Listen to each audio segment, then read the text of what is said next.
Hey, what's up, everybody? Hope you guys are having a fantastic Monday afternoon. Well, it's Monday afternoon here in Rochester, New York. I woke up this fine morning and there was about 2 inches of the white stuff on the ground. So, yes, I wept the end of nice weather, and hey, we knew it was coming, right? So, anyway, yeah, first day of snow. So, anyway, hope you guys are getting ready for the upcoming uh, boom in e-commerce here over the next about month and 2 weeks here. This is a very, very exciting period. This is the best time to be in e-commerce, frankly. So anyway, hope everybody's doing fantastic. And just real quick, please let me know if you can hear me okay. Rain says it's 20 degrees in Atlanta. What? Come on, you guys are supposed to have nice weather there. Come on, what's going on? Same here in Sweden. Well, I'm not shocked by that, Alan. Yeah. All right. So can you guys all hear me okay? Yes, yes, yes. All right, good. All right, so what do you guys say we get started here? I want to start off with a quote. There's a book that I'm sure you've all heard of, Think and Grow Rich by Napoleon Hill, but a book I bet a lot of you have never heard of, which is, I think, his best book, is called The Principles of Self-Mastery. The Principles of Self-Mastery by Napoleon Hill. This quote comes from that book. I love it. It has a lot to do with frankly, the goal of this Q&A component of our fast track session. It says, quote, seek the counsel of men who will tell you the truth about yourself, even if it hurts to hear it. Mere commendation will not bring about the improvement that you need. And at the time this is written, probably in the 30s, you know. Well, hold on a second. Phone's ringing off the hook here. I don't know what's going on here. Sorry about that. So anyway, as we were saying, in the 30s when this was written, you know, things were expressed as, you know, men do this, men do that. So, you know, take out the you know, sexist component, and it's still a really good message. This is why I think, you know, being part of a mastermind group is also very, very important, because, you know, you might think you're doing okay, and then you sit next to somebody who's doing 3 times what you're doing, who doesn't appear to be any smarter than you, and you're thinking, what the heck? So yeah, great quote there. I want to read you another quote from this book that I love, and this has to do with, you know, those bumps in the road, those like inevitable bumps in the road that always occur, especially in the e-commerce and Amazon business. This is by Henry Van Dyke, and he writes, the best rose bush, after all, is not that which has the fewest thorns, but that which bears the finest roses. Man, I love that, right? So thorn bushes, you can't measure it by how many thorns it has, but which one has the finest roses. You know, some of the most successful businesses that I've been able to build and start, they oftentimes in the early days had a lot of bumps in the road, a lot of thorns on that bush. But boy, it's not really how you want to measure whether or not that's a good business or not. Again, kind of to carry through the metaphor, you measure it based on the cash flow, the profits, the sales opportunity that it brings in, aka the finest roses. All right, what do you guys say we get rocking and rolling here? I'm going to go to the questions here. 1 second. I'm going to make sure I don't get disturbed on my phone again. Don't get a call all day, only when I'm doing a Q&A. All right. So Thomas Danford says, hi, Ben. I need to invest some profits back into the business before the year to minimize taxes. Outside of inventory, not an expense until sold, you are correct. What are some of your favorite things to invest surplus profits into? Any courses that you have been meaning to purchase? Sometimes any like equipment. I mean, I'm just probably ticking the boxes of the most obvious things you've already thought of. But I tell you one interesting trick. I don't know if you're using direct mail, but something that we used to do a lot towards year end is, you know, you can invest a lot of money in direct mail over the course of a year. But what you can do if you had a really good year and you want to minimize taxes and you're using direct mail is you could actually pay for a large-scale mailing in this calendar year, but that thing might be deployed in quarter one of the second year, or even throughout quarter one, quarter two, quarter three. So you can do that, and that's done quite a bit in the direct response marketing world. That's a ploy they use almost, in all the most successful companies. Yeah, unfortunately, it stinks that they don't consider inventory an expense, right, until it's sold. I certainly look at it that way. You certainly look at it that way. But anyway, let's go to the next question.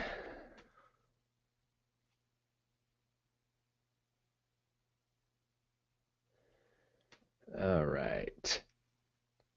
Ted says, just to say I love the stuff you do on Fast Track, as you say, Ninja, and it's quite a task keeping up. My question is a general one. I just watched a few of your Periscopes in St. Bart's. All right. And I really wonder the motivation for this and how things might play out in the long term. Yeah, so Periscope is a free platform, right?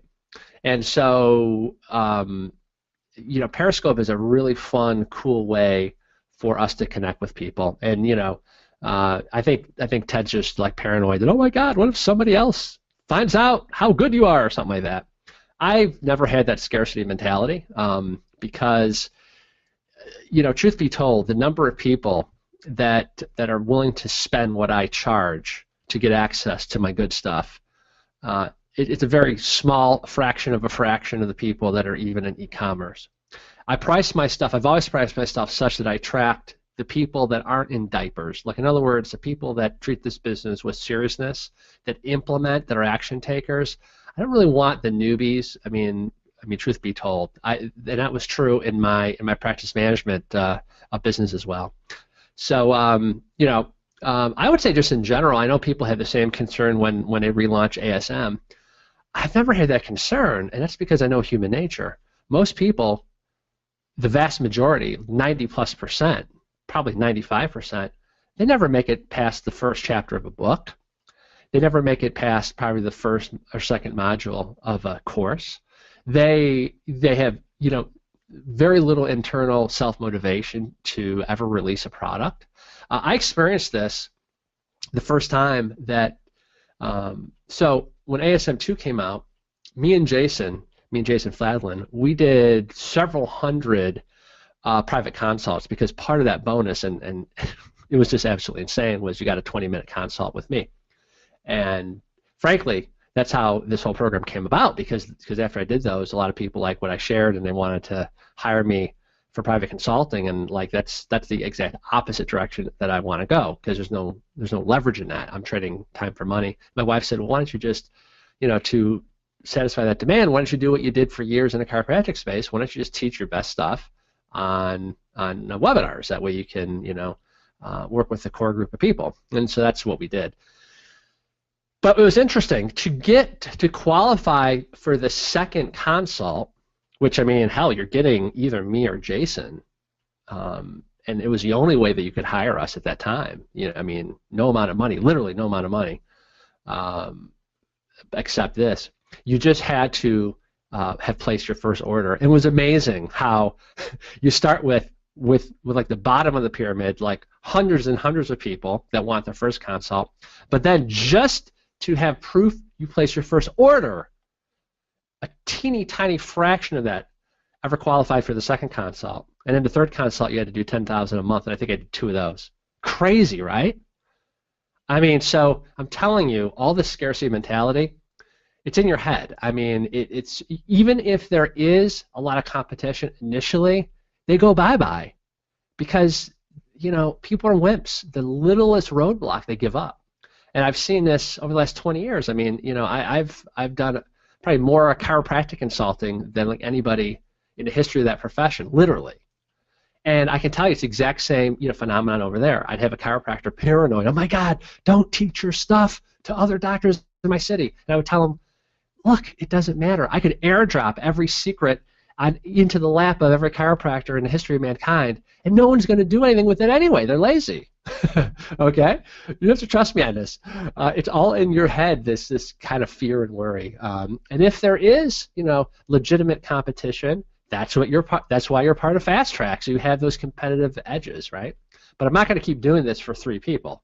So, those of you that go, don't stop doing it when your e-commerce business grows, or all the same people, don't promote it. Well, guys, I got to make it worth my while, so I am going to keep promoting it, but it'll never grow into some huge, behemoth because of what I charge. So, it's a long way of saying, don't sweat it. But thanks for the compliment. I'm glad you think this stuff's so good that you're worried.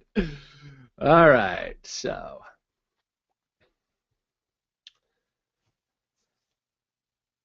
All right, so Denise from Mexico, cool. Don't know if you've covered this yet. Can you give us the most up-to-date clarification on how to use giveaways now? Yeah, rather than kind of belabor that point again, I did cover that at the beginning of, I believe, the September.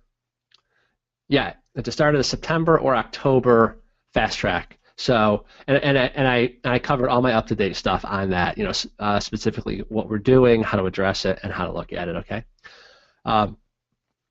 It's kind of interesting. I have not yet had a single instance where I have heard that someone has been thrown off of Amazon for giving out coupons.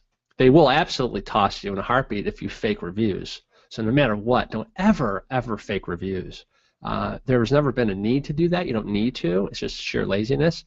But if Amazon wanted to ban giveaways, they would just ban coupons. They literally wouldn't let you do very aggressive discounted coupons. But of course, they have not disallowed that.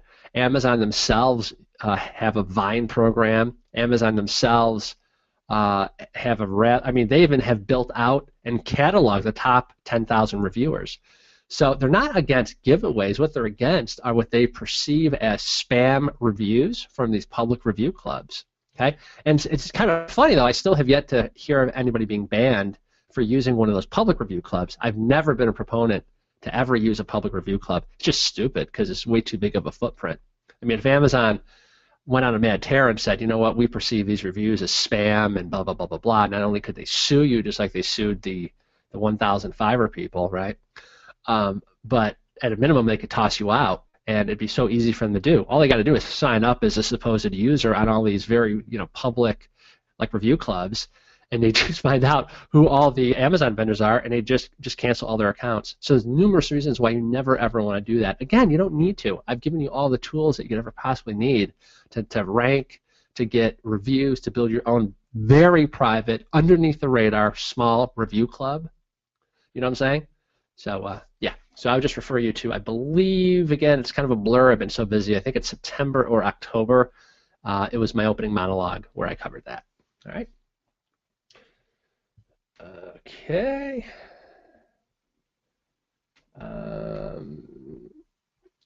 For some reason, my survey program being a little finicky. Just 1 second here. I apologize.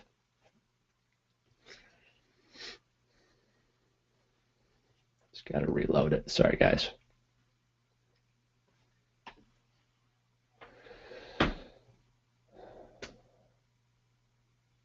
All right. There we go. And Denise writes, thanks, Ben, your coaching is tremendous. Thank you. All right. Jenny Snyder from Texas. Question of the month is about Amazon Business Management. Yeah, it's a big topic. Last month you answered my question about hiring new staff. I started with supply chain manager, but having a hard time finding a part-time employee. Please share your hiring experience about supply chain and social media. All right, you're throwing social media in around me. Two positions that can be done by others.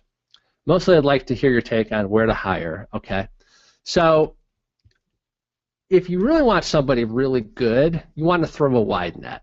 Okay, so you mentioned 2 sites, Upwork, Upwork.com. Here, I'll just show this real quick. Upwork is the new Elance and Odesk combined. Odesk bought out Elance or vice versa. They merged, and now it's Upwork. I don't really love the platform, but I'm stuck using it. But you will get a lot of people that will apply for a virtual assistant type job. I believe that you may not want to use the term virtual assistant because you'll tend to attract a lot of workers from India and the Philippines. The problem is, in my opinion, you want somebody who works the same time zone that we do, who has very, very good internet. So that typically means somebody from North America or from England or like New Zealand or Australia. You really want a native English speaker if you're going to be doing, especially social media. Okay, so there is a way on Upwork to say that you prefer people from certain regions, but it won't block people from like Pakistan and India and so on and so forth from applying. Okay, so but you want to throw a wide net. So I would do Upwork.com, and I wouldn't use VA necessarily. You might want to do like customer service, or kind of like, in other words, you don't want to go for the obvious internet marketing kind of catchphrases. You want to do ones that would almost scare off people that didn't have a good command of the English language. I mean, I can't think of one offhand, but you just have to kind of scroll through like different categories. It might be, something weird like data entry, for example. I mean, stuff like that. Just stuff a little different that doesn't have the buzzwords that will attract some of these virtual assistant firms, because you don't want to work with a firm.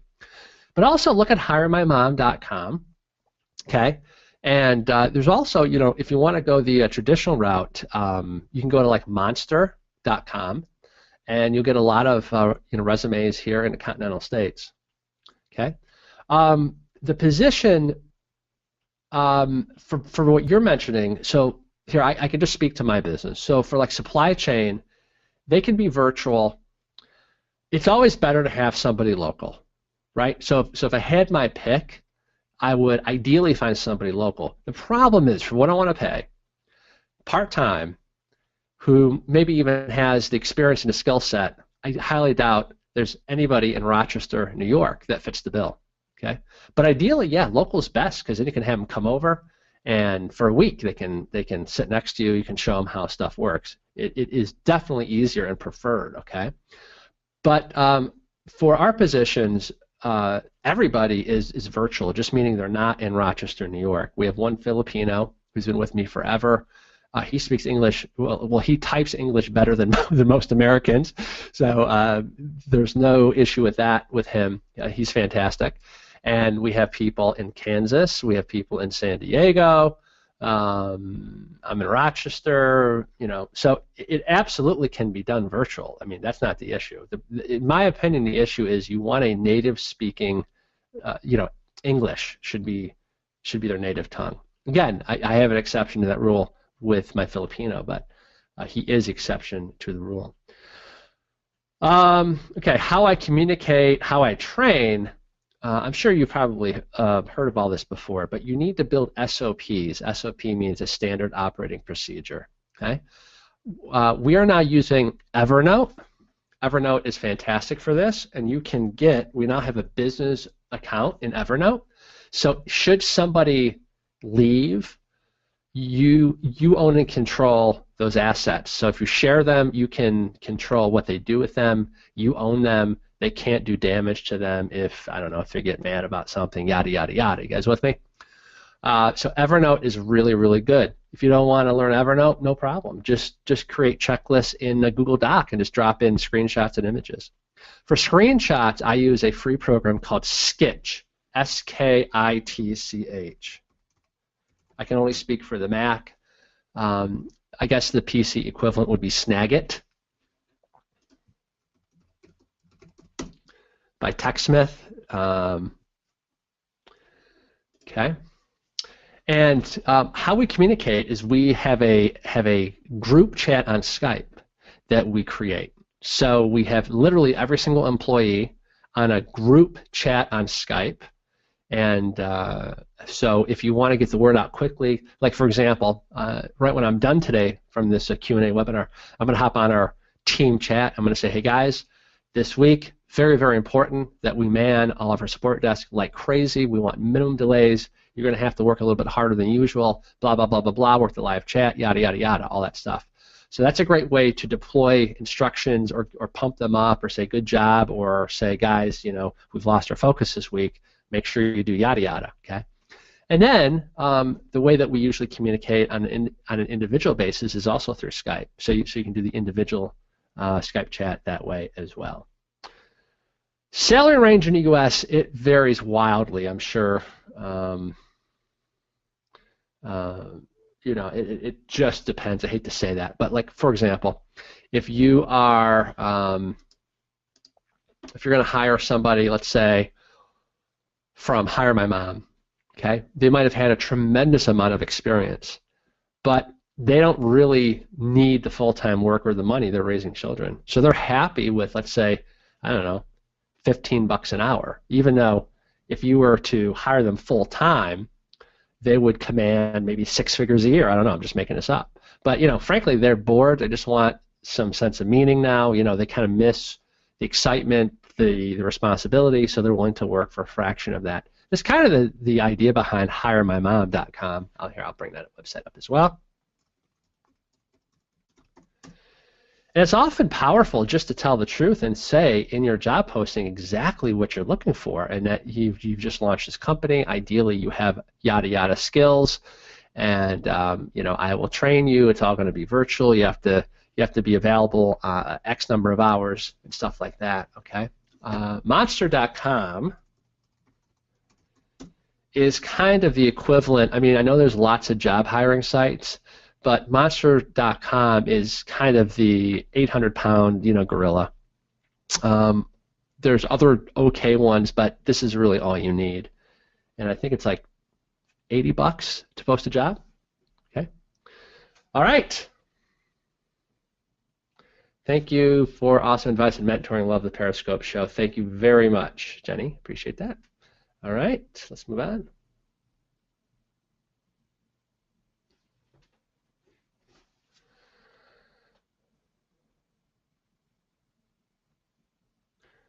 Okay, so Greg is challenging my assertion that if the number of reviews don't matter, they don't matter. At least not when I'm picking a product, because I know over time, look, those guys started out with 0 reviews too, right?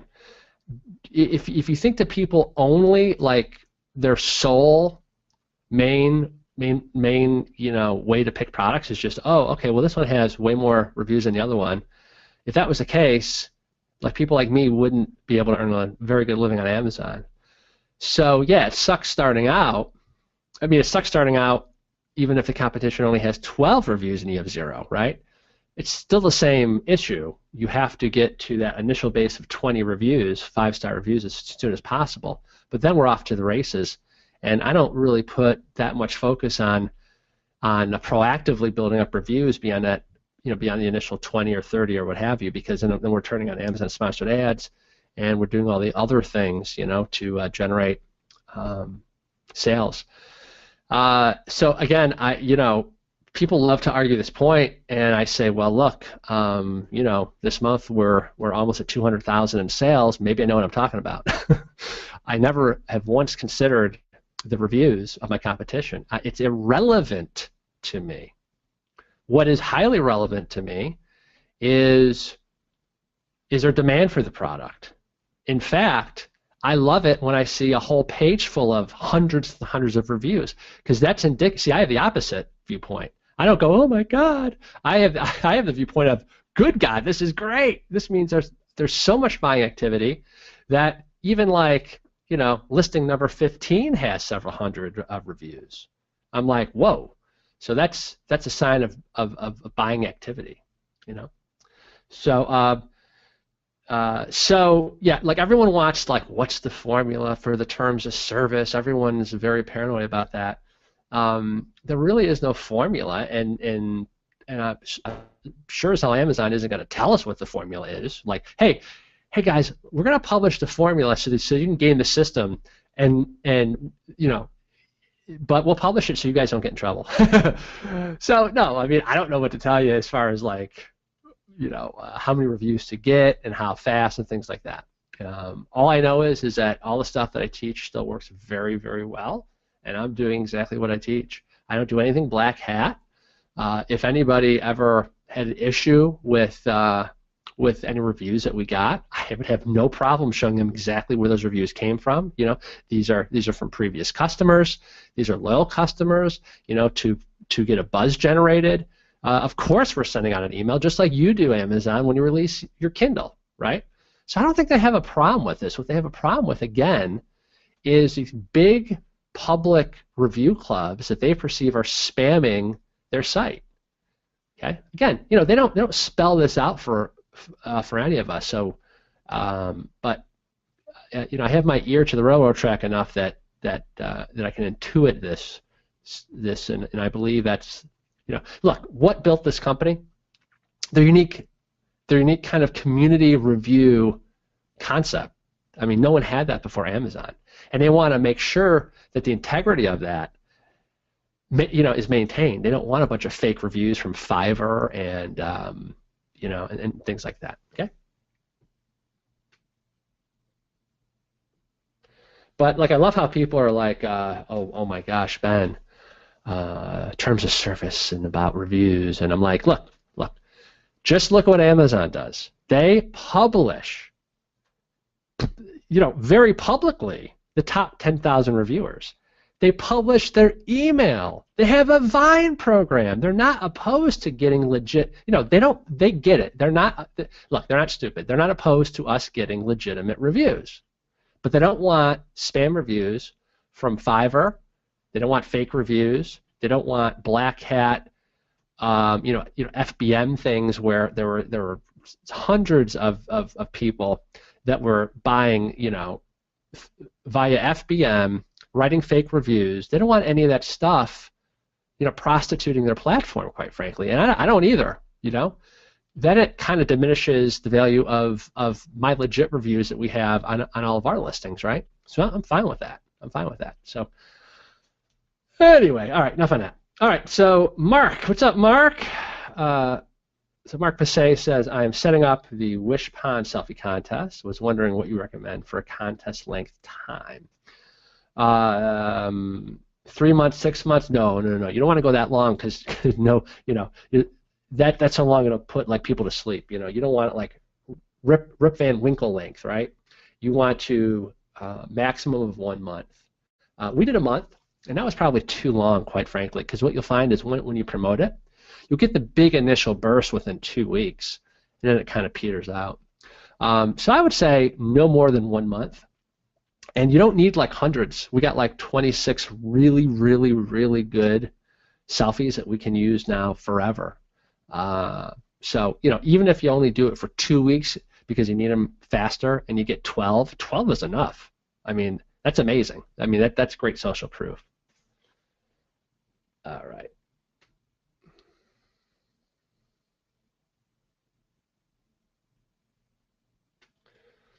Sorry, guys. For some reason, Poll Daddy's giving me a bit of an issue today. My apologies. Just let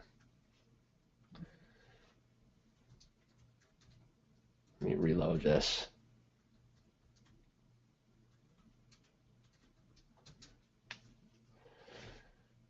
All right. There we go.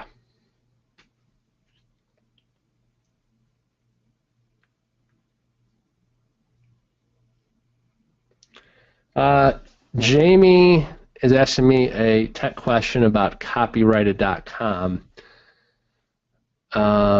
You can't you're not allowed to put any HTML code ever into your Amazon listing, so you can't use it there as a practical matter. Where we use it is we put it on our web pages, not on our Amazon pages, on our web pages, okay? So it doesn't matter if you're putting HTML code for copyrighted.com, for your website, Amazon does not absolutely ever allow any outside websites to be advertised in your listing. So I'm glad that you weren't able to put it in there because they could ban your account for that. because they look at that as you are promoting some other website. So do not do that, okay?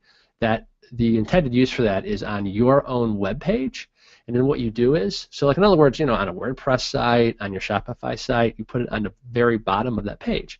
That gives you some ammo now, legal ammo, or at least, you know, threatening ammo, so that when somebody tries to rip off like bullet points or what have you in your listing, you say this is copyrighted, here's copyright, yada, yada, yada. You need to take yours down immediately, and then you can actually contact Amazon and use that as proof. But never, never, never use any outside links or HTML code in the product description of your listing, because they can ban you for that, okay?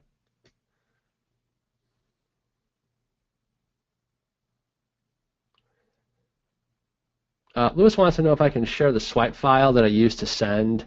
Well, we're still writing those emails. So let me see when you wrote that. November 10th. Oh, okay. Yeah, you wrote that a while ago. Yeah, I mentioned that during the webinar that we don't have those written yet, or I would have shared them. So I'll probably share them next year. Okay, so Patrick from California wants to know, and thanks for the kind words, Patrick. He says, would you explain how I can use hijacking to my benefit for either product research or any other benefit you know of? Well, yeah, there's something that I taught, I believe it was October of 2014. Man, it seems like years ago now. And I call it the crystal ball method. And what you would do is you would actually add somebody else's listing to your Seller Central account. Nothing illegal about that whatsoever. Just be smart. Don't do it if there's no other sellers on that page. You would do it for, you know, ranked product number 1, 2, or 3 that had something like 12 different sellers or 20 different sellers, so that you're one of many. Don't go after like a fellow ASMer. And you would just add it at, like, you know, twice the price or what have you, just so you could find out the number of session views that their listing is getting. That will start showing up after a couple days. And then you can extrapolate. You say, well, this is approximately how many sales per day that this listing is going to be generating. If we assume a 10% conversion rate, remember they're in the top 3 of the ranking for a good keyword, so we can assume at least a 10% conversion rate. That is the only best preferred way, well, not the only, that's the best, most accurate way to find out what somebody's really selling. All the other tools are just a guesstimate. But if you want the real data, if you're on the cusp of placing a really big order, that's the only real way to do it. And people get all up in a dander when I teach that. Like, oh, wait a minute, isn't it unethical? No, it's not ethical. You're not doing anything wrong. If somebody's dumb enough to buy it for twice the price, you just cancel the order, right? There's absolutely nothing illegal about that. It's like, people, calm down. It's just you're just doing it at a super high inflated price, so that you can gather the data for session views in your account. We just extrapolate that out. We assume a 10% conversion rate, and it's like, well, voila, you know pretty accurately with a small variance how many units are actually selling per day. And they're probably selling more, because if they're in the top 1, 2, or 3, usually their conversion rate is a superior, which means it's probably higher than 10%. Okay. On the flip side, how do you protect products from hijackers? Well, on the flip side, you can't.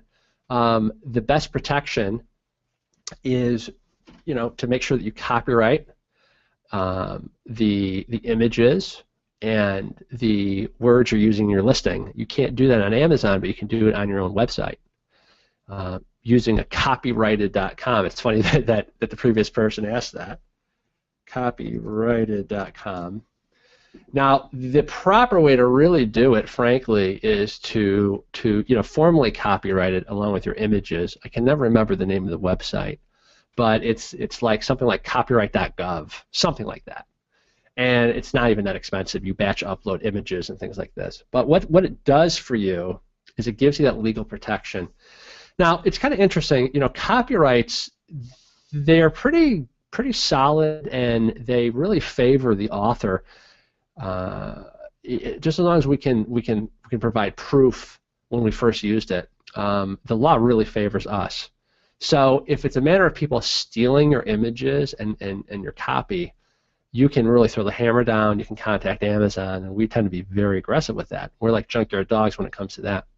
Now, as far as a quote-unquote hijacker on our listing, we're also very aggressive with that because unless they got one of our, deeply discounted, let's say, giveaways, or they bought a flash sale and they just have one unit, I usually don't even send them a cease and desist if they have like one unit, and they just want to get rid of it. That's fine, right?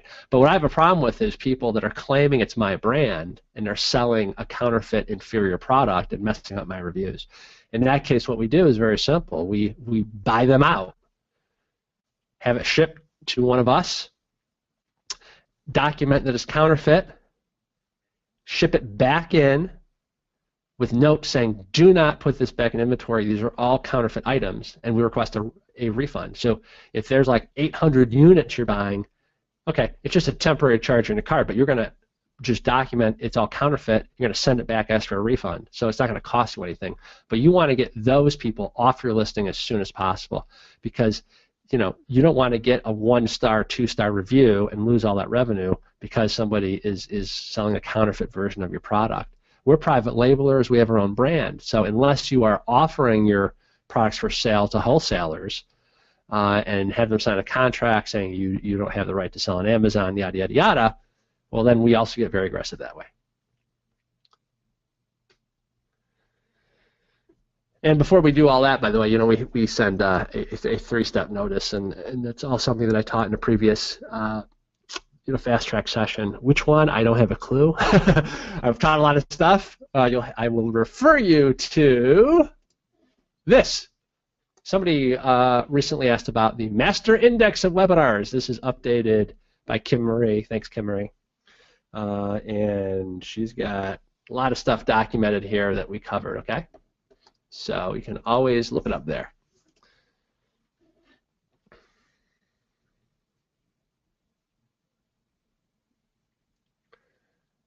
So JK is asking about exact match search terms. We are still exploring the best way to use that. So I'm going to kind of defer my answer till we figure that out. Broad match, well, yeah, I don't even want to open up that can of worms because I like to only share exactly what we're doing in our business, like once we figure it out. I've gotten this question quite a bit, and we're testing different things, so I don't have a best answer for you yet, okay? So just sit tight. I promise as soon as we kind of nail this down into something robust, I will be teaching it. And JK comes from Cambodia, so hello to Cambodia.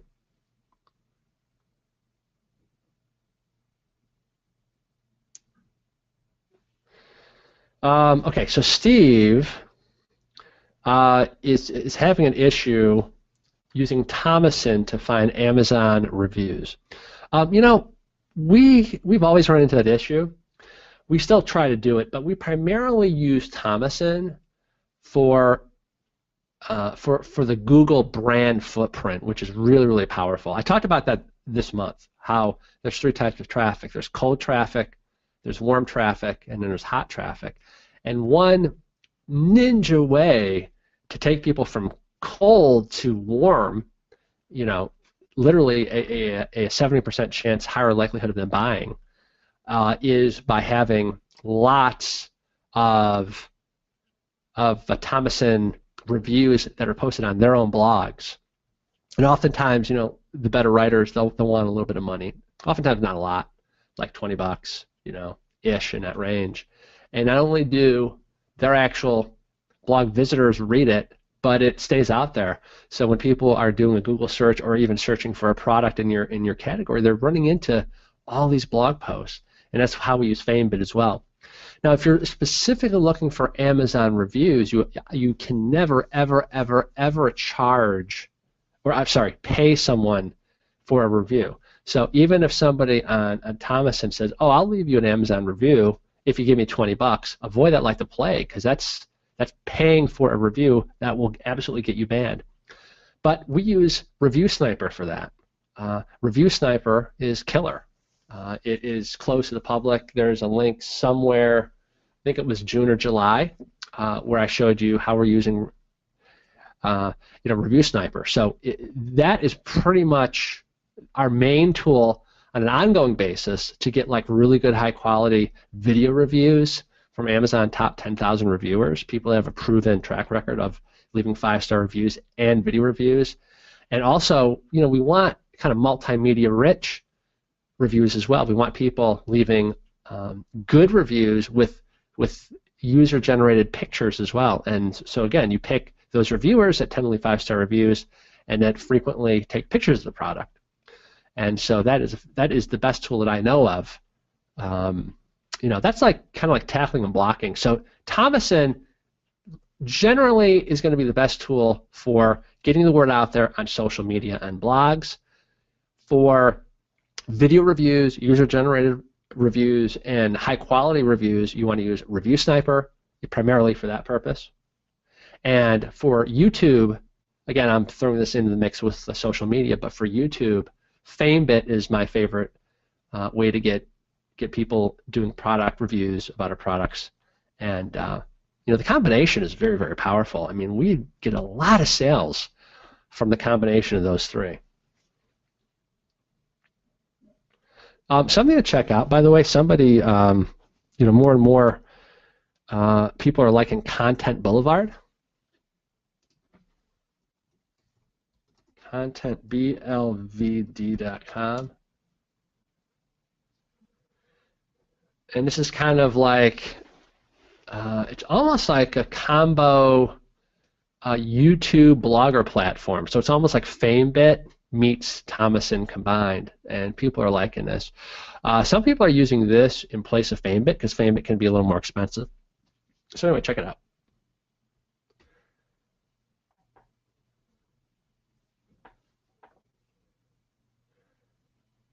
Rick says, do you create websites for your brands? Yeah, we do, and you should too. It's very easy to open up a Shopify store. You just use the built-in Shopify theme, even if you have one product. But you absolutely want your own website, because as your business expands, it's funny, what happens is people like start looking you up, and people look at the website that's on your packaging, and they'll just start buying direct from you. You know, once people have that trust level. So we get sales every single day on our Shopify site now, even though we're not really proactively sending paid traffic to our Shopify site. I am doing a lot of testing with different marketing funnels, but not to our Shopify site directly. And we're getting just sales naturally happening all the time now. It's pretty cool. So you definitely want to get that up and running.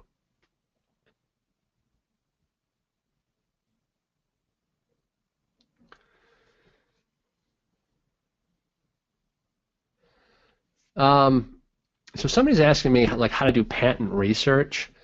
I'm not the person to give good legal advice like that about like how to try to head off any, you know, like patent infringement. Luckily, I'm glad to hear that your product wasn't selling well anyway, so you're thinking about pulling it. My answer is this is not advisable what I'm telling you. I'm just telling you what I did. In my initial contact with our Chinese suppliers, we actually asked right in that first email, we cannot buy any patented trademark products. Is this product have any patents or trademarks on it that you're aware of? Okay, and I find that, you know, since I'm not just emailing like one Chinese factory, since we're emailing like 10 or 20 at a time, that several of them will say, oh yeah, actually this one does have a patent. So it'll alert me to the other ones that are not quite as straightforward with me. But if I contact 10 or 20 and there seems to be no issue whatsoever, well, you know, I generally tend to be kind of satisfied with that. Now, that being said, the right answer, if I'm being Mr. You know, Mr. Lawyer here, is to say contact your lawyer, have them do like an initial patent search to see if you're in violation, yada yada yada. But I have no idea what that would cost, how much time it would be, you know, so on and so forth. And we did run into that issue, just so you know, when we, Jason and I went on a mad tear and we sourced 40 products in a month, and there were a couple in there that these they literally sold us this one product that you know that was patented. So I mean, luckily we just had 200 units of it, so for us it wasn't an issue, and we just took it off immediately. And And that was that. You got to be careful though, because I keep hearing more and more that some of your competitors will sometimes claim that they are the patent owner or the trademark owner, and they're absolutely full of beans. They're just trying to scare you off the platform. So never ending, right? It keeps you on your toes.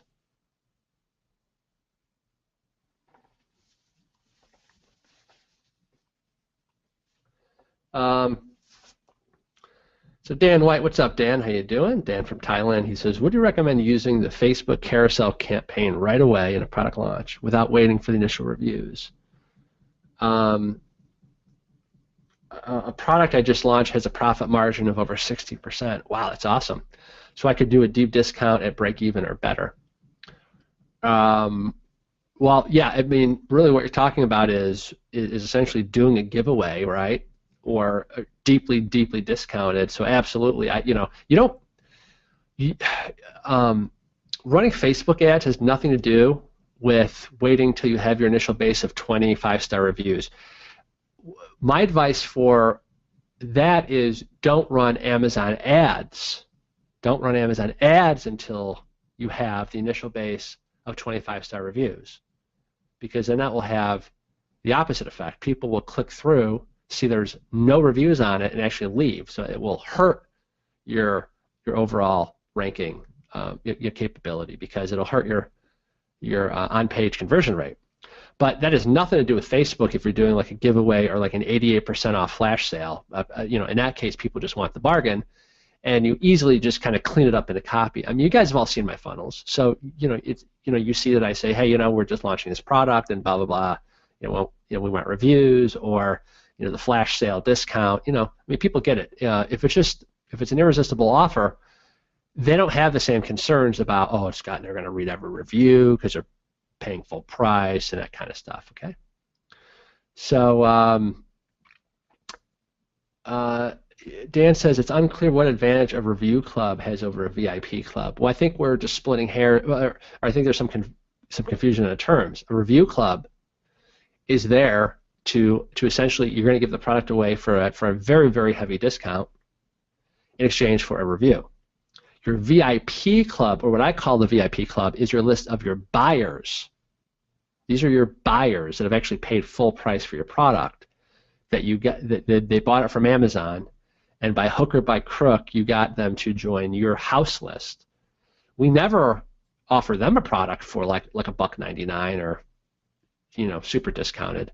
We'll just offer it as a launch special, maybe 43% off. Okay.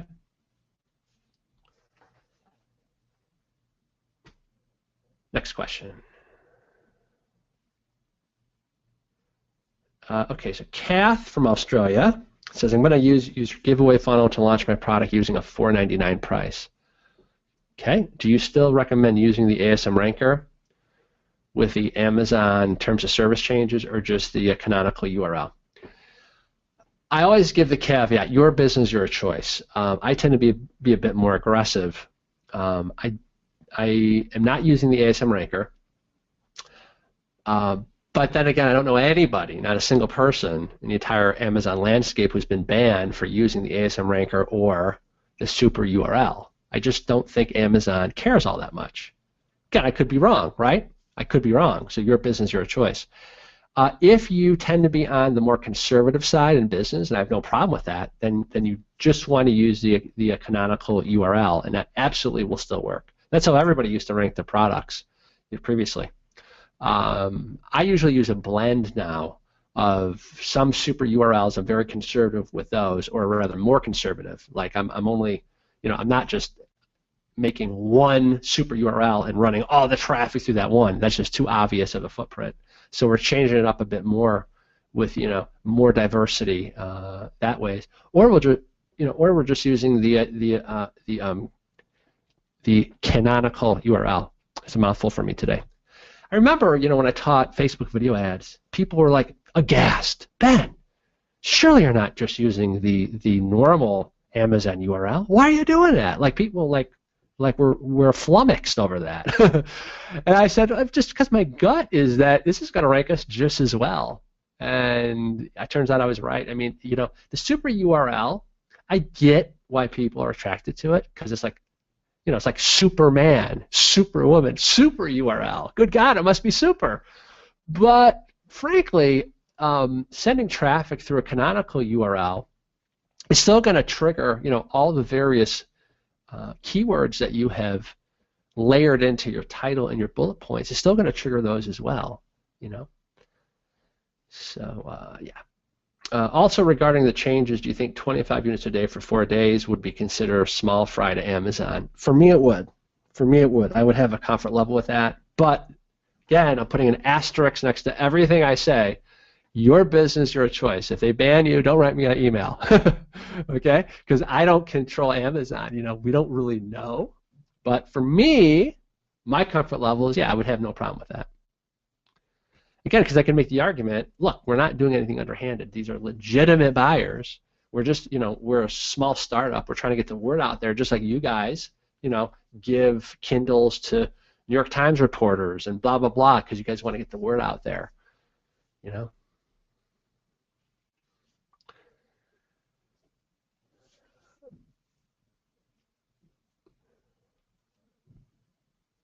Okay, so Stefan from Sweden has a good opportunity. He says he's been contacted by Kevin Harrington, as seen on TV, his organization. They're interested in doing a broad media campaign with infomercials for As Seen on TV. They want $20K up front plus 10% commission on the sales. Is that gross sales? If so, that would be a lot. 10% of gross sales would probably be the equivalent of almost 40%, you know, net. So I'd be very wary of those numbers. I don't know if you can make those numbers work. I wonder if you have an experience or opinion on if it's worth it or not. So basically, he's having you fund the initial infomercial test, and he's going to get almost all of the net profit. So I would really scrutinize that. I would also probably negotiate. It's very easy to get, you know, infomercial placement. There's no magic with that. I had a guy, long-term client. He was a chiropractor, and he would run local TV infomercials. He just went into a TV studio. He rented it out for like a couple hours. He filmed like a 30-minute segment, and he ran that for years and literally built multi-million-dollar practice. So there's no magic in doing it. So I would want to know, what he's bringing to the table that is unique. Is he going to script the thing? Is he going to pay for all the development of that? Well, you're really paying for for the upfront development of that, you know, $20K. So in a sense, he's going to test out your product, see if it has a pulse, and he's going to play with the house money. He's going to play with your money. I'm not saying it's not worth it, because if he's got a formula and a model and he's got the contacts, then it might be worth it.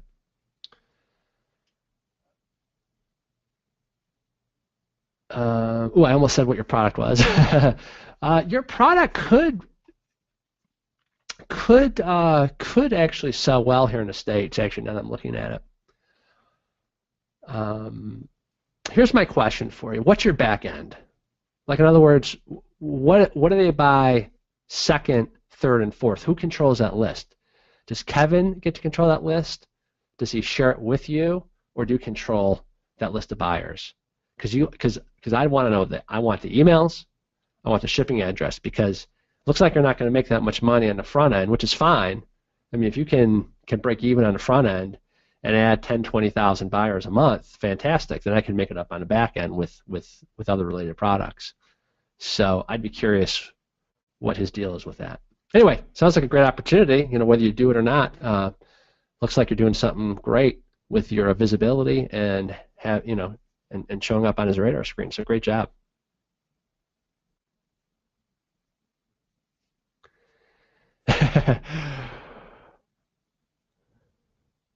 Okay. Somebody is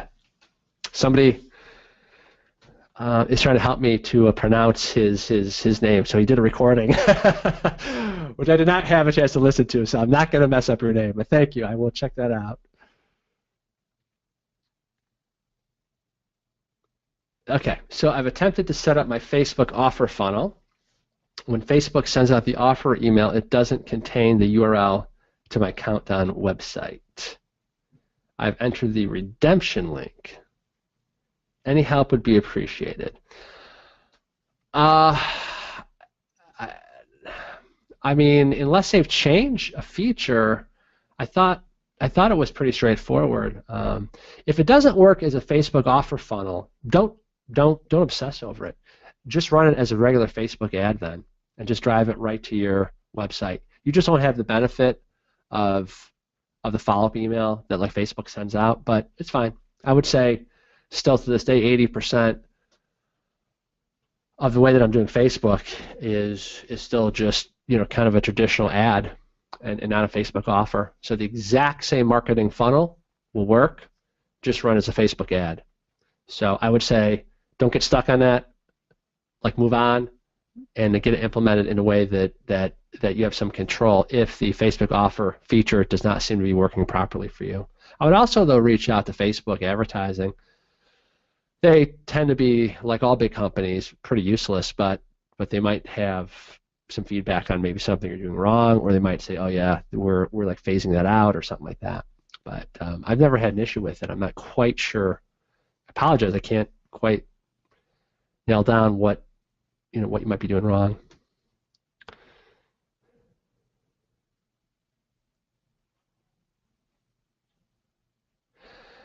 So Cindy says, how do you keep your momentum going when the process becomes a repetition? Well, you know, it ain't always fun, is it, Cindy? You might remember the 3 types of days that I teach. And I always teach the 3 types of days in order of priority of importance. Free days, rainmaker days, and then detailed days. Notice I put free days, days off, first. Yesterday, I literally didn't leave the couch. Well, I did. I went to a local farmer's market, but I didn't leave the couch. That was my Netflix day. 100% decompression with my wife, with my family. We watched, there's this great show called Master of None. It's a new sitcom by Aziz Ansari, I think his name is. Really funny. But anyway, you know, we knocked out a bunch of seasons and movies and stuff like that. So that's the way I do it. I completely 100% have to unplug for at least 1 full day, if not 2 full days per week, or anything becomes just drip torture, right? Also vacations, you know. It's funny, vacation's like a dirty word in like internet marketing, but it's funny, like around the rest of the world, especially Europe, right? The French, the Italians, they take off 3-4 weeks of like sanctioned vacation, and everyone comments, oh my gosh, you know, they have a you know, like a sparkle in their eye, they seem content. Well, yeah, because they're taking something called vacations. That's what real people do. I just got back from St. Bart's and I felt completely re-energized. If I never took vacations, I would be burnt and fried to a crisp. So I would say that is probably the thing that you might be missing. Even if you're like, well, I don't have all kinds of money to take a fancy vacation. Well, you don't have to take a fancy vacation. I've been taking a vacation since I was, you know, dead butt broke in high school. You know, you just scrape together a couple $100 and we'd drive up to Toronto, like with my girlfriend, and we'd, you know, find a cool restaurant to eat out, and you know, it'll just change your mental headspace. And then when you return to work, those quote-unquote problems and challenges, they bounce off your chest like you're Superman or a Superwoman in your case. You know, quote-unquote big problems don't seem so big when you have that perspective. You know, when you're out, away from the computer, away from the alligator pit where those alligators are nipping at your heels every day, you have that space. You need some time away from the business. So anyway, I'm a big believer in that. Good question. Let me see if there's any questions in the chat box here. Jonas says, vacation is not a word in the entrepreneur dictionary. Yeah, I know. I know.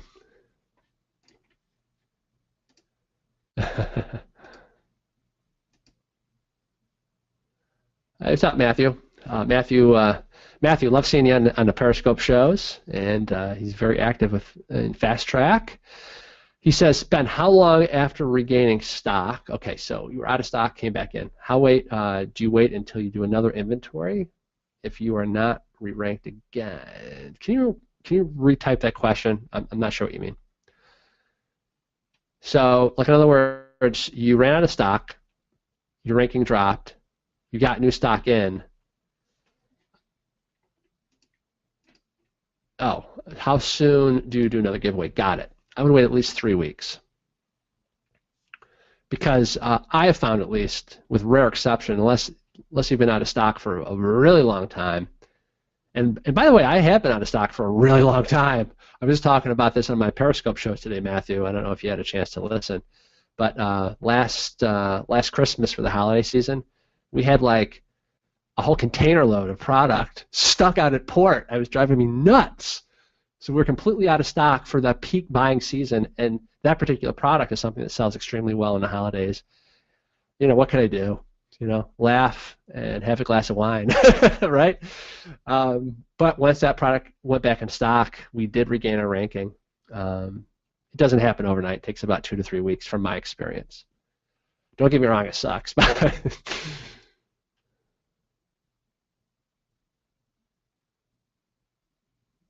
So Jonas, he had a question about Black Friday, and yeah, he says, what about promoting Black Friday on your Amazon listing? I actually did talk about this on my Friday Fast Track webinar, so you could skip ahead to that part of the webinar replay, watch it, because I do address this. In particular, I say you want to add a Christmas image, to one of your 7 most visible images. There's 9, but frankly, I only bother with 7 anymore because people don't even know that there's an inner gallery with 2 more, so it's just a waste, at least from my experience. Make image number 3 some sort of a Christmas-oriented image, so you're entering the conversation that the visitor is having in his mind. In other words, imply that your product would be a great Christmas gift.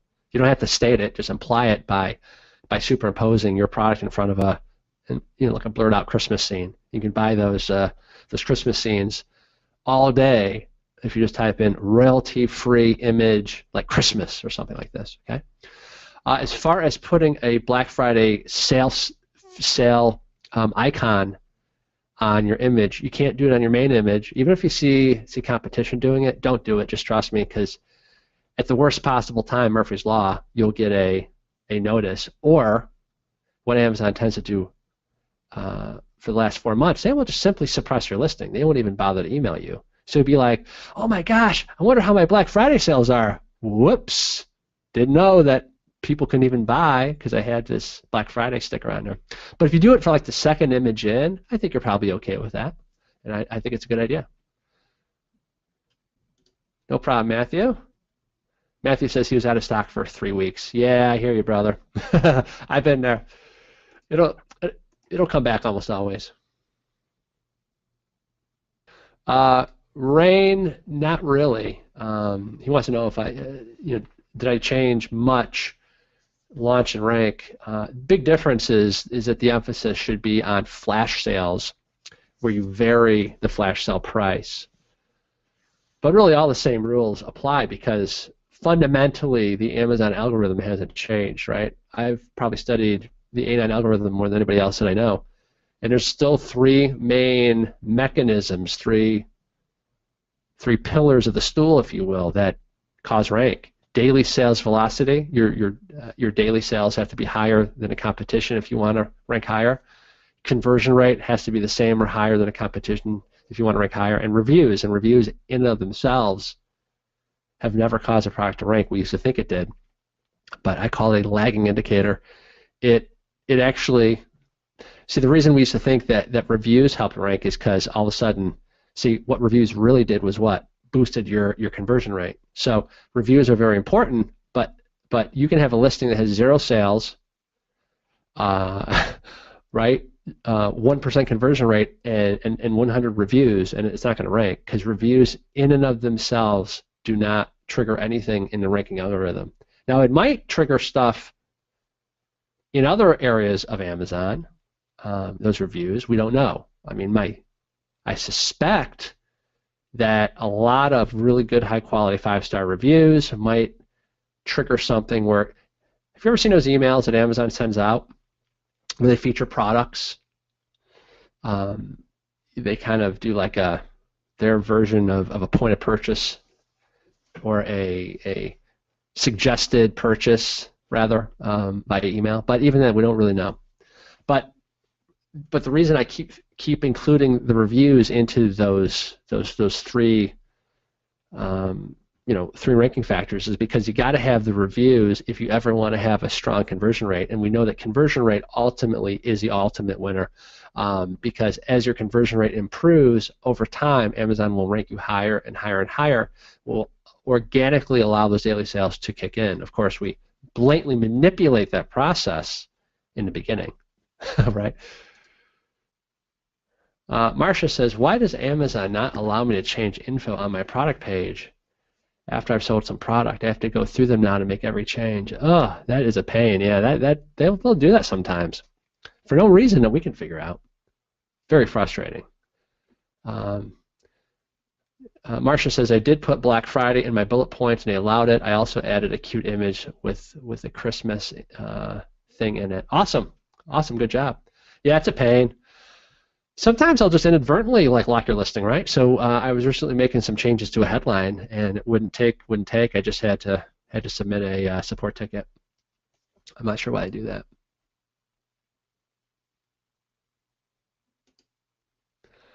Jonas, do not show the Black Friday sale icon on your main image. I mean, you might get away with it, but I wouldn't do it.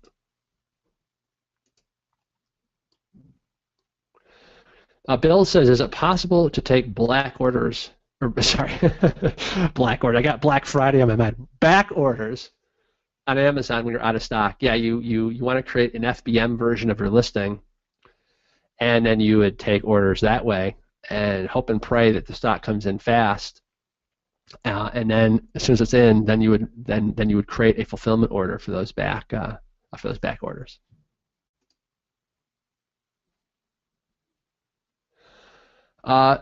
So Stefan says, do you always give discounts on your campaigns during the holiday season? No. Or do you run campaigns with full price as well? Where we put the emphasis on a discount is, well, okay, so here in the States, Black Friday and Cyber Monday, pretty much everyone is conditioned to expect some sort of a discount on those days. So I don't do it necessarily. Well, here, let me rephrase this. Where I really promote the heck out of those discounts is to our list of buyers, okay? And we say, hey, coming up here on Friday is our big, once a year Black Friday / Cyber Monday sale, yada, yada, yada, use this coupon. That's primarily on our Shopify store. I do always, anyway, have a coupon stack on my Amazon listings.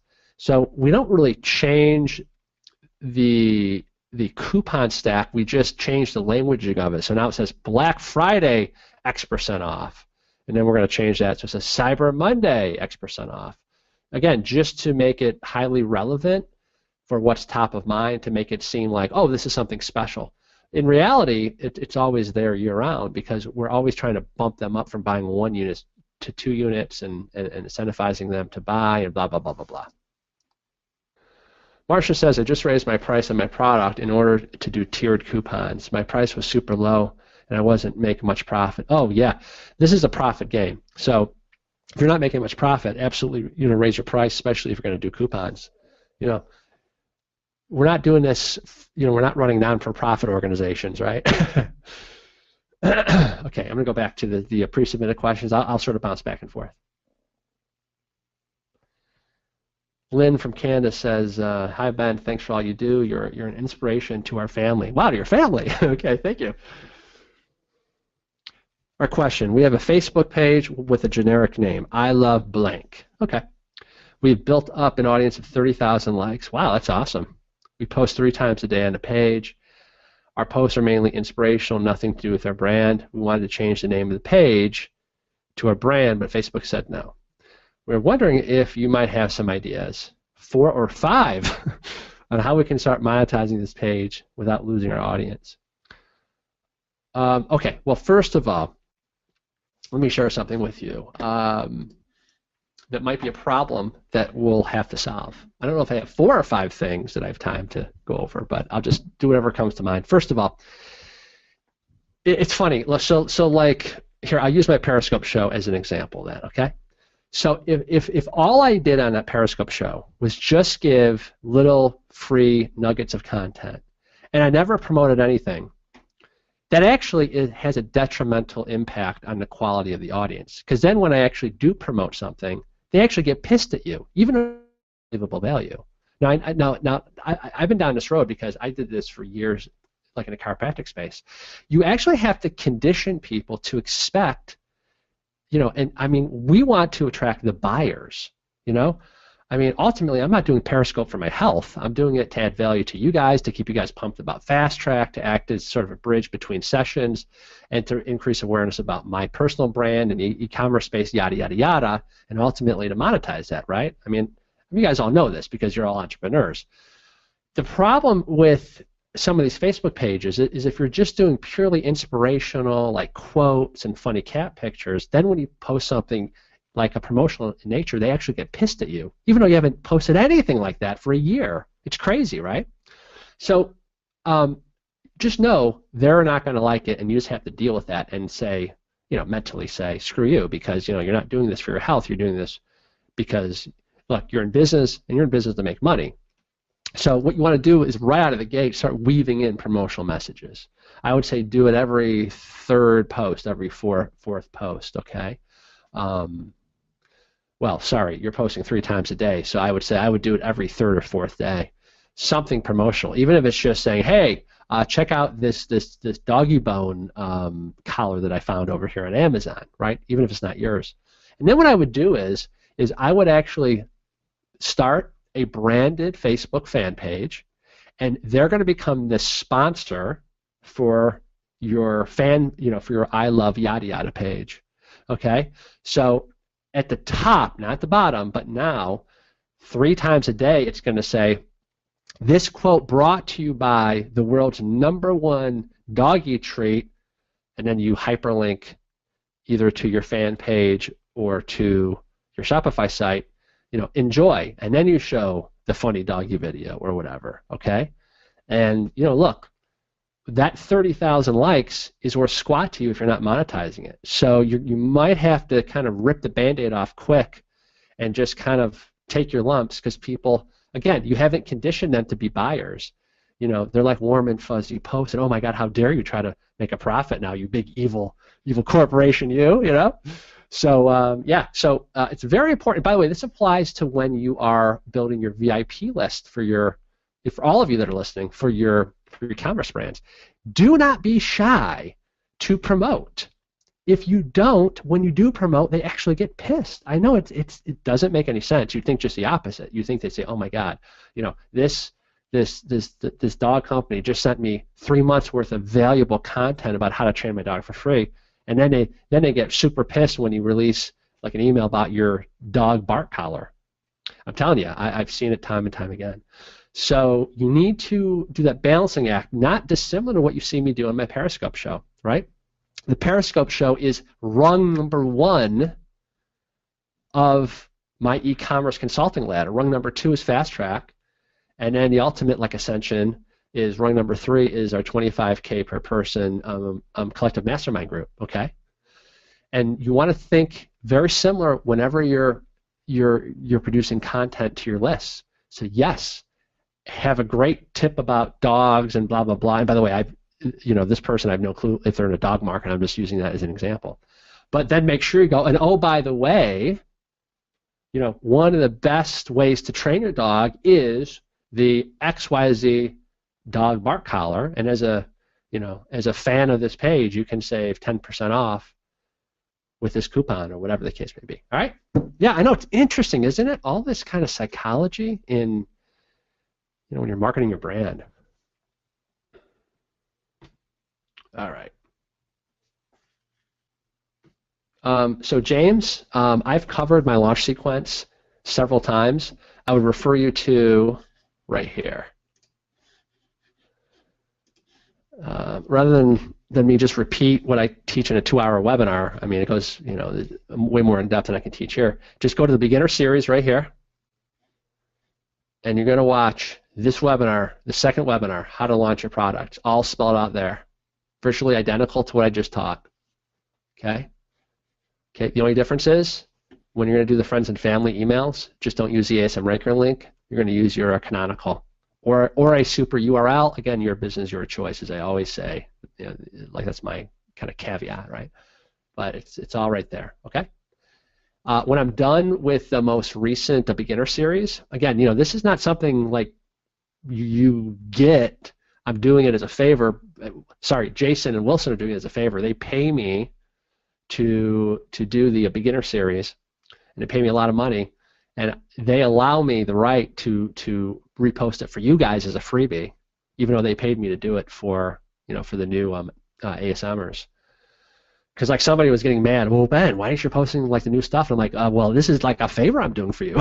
You know, I don't have to do this. You know, I'm giving you the content I promise every month. I didn't promise you this. This is just something that I, you know, look, guys, I always try to have your back. So like when I do this stuff or when I speak at their event, I always try to get replays. Like these are all the replays for all my speeches that I've given, and I'll you know, as long as they allow me to, I will continue to do that. But for now, until I'm done with the current series, this is like 99% of the same here. How to launch your new products. Just watch that. All right.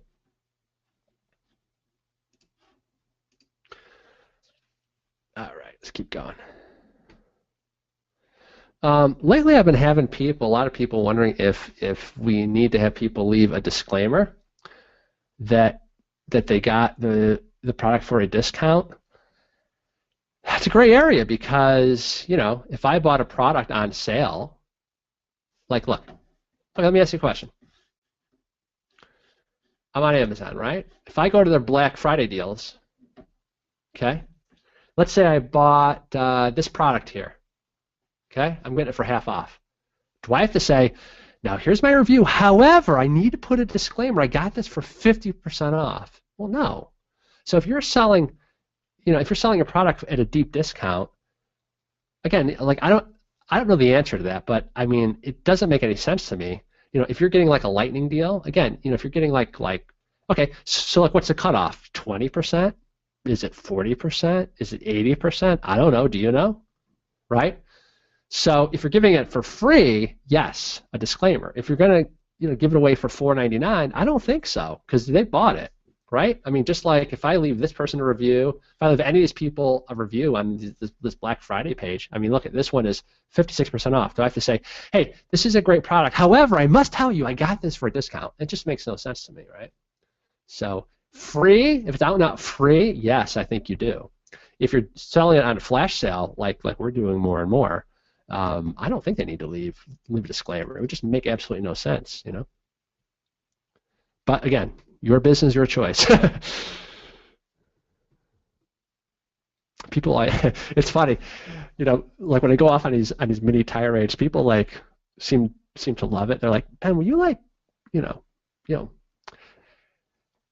tell us off more? You know, we find it like enjoyable. It's like the Howard Stern of e-commerce, man. They're like, all right, let's see. All right, so Joyce from Cali. Pure Chat. I wonder who is physically answering the live chats 24/7 for you. Well, we don't do it 24/7. I cover this on that Pure Chat. We have an employee cover it. Why have someone in the Philippines cover it for a certain number of hours and somebody in Kansas who covers it the rest of the hours. But if you just have one person who's stateside, yeah, just do it during the normal business hours. You know, something's better than nothing. You don't need to cover it 24/7. Very few companies or websites, you know, cover their live chat 24/7. So, although, you know, if I was just starting out my Amazon business, I might seriously consider sleeping with my laptop right near my head. You know, cranking up the alert at least for Black Friday night and Cyber Monday. But hey, you know, do what you got to do, right? Buyer's list. I have a buyer's list collected from inserts. Great.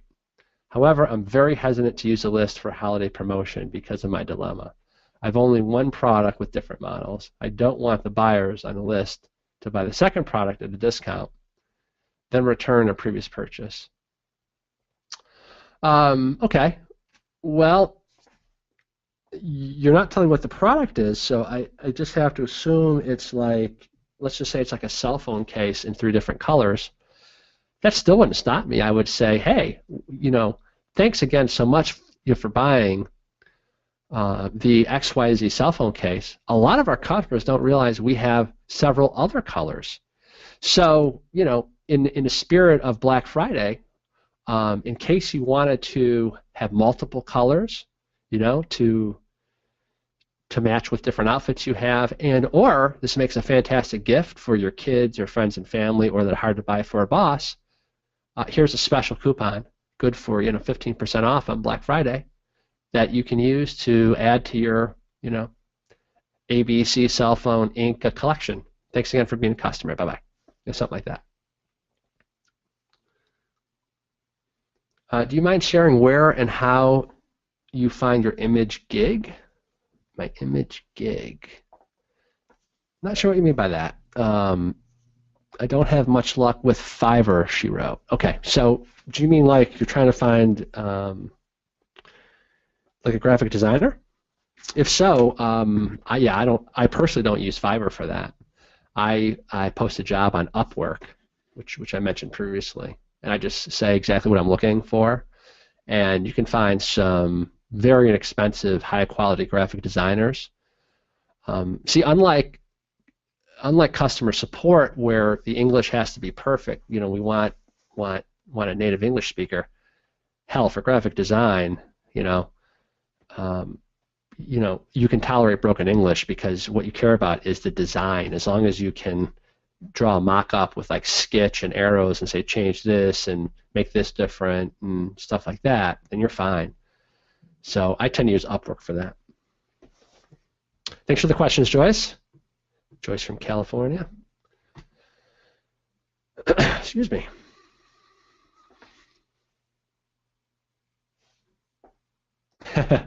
David's cracking me up. He writes, he writes this question like a sales letter. I love it. I have a few succinct questions that I believe will have very short answer and would be of interest to the majority of the group. Thanks for considering them all. All right, just because you have some good salesmanship there, David, I'm gonna answer them all. All right. Retargeting. How soon after the initial click do you suggest we begin to retarget? Well, all the research shows you want to do it right out of the gate. As a practical matter, if you're talking Facebook, they require, I believe, 20, like a 20-person audience before you can turn on the retargeting. So typically, you're talking within a matter of hours if you're doing Facebook advertising. But if you have the ability to basically have the retargeting campaign turned on or ready to go immediately, yeah, you want to begin chasing them ASAP.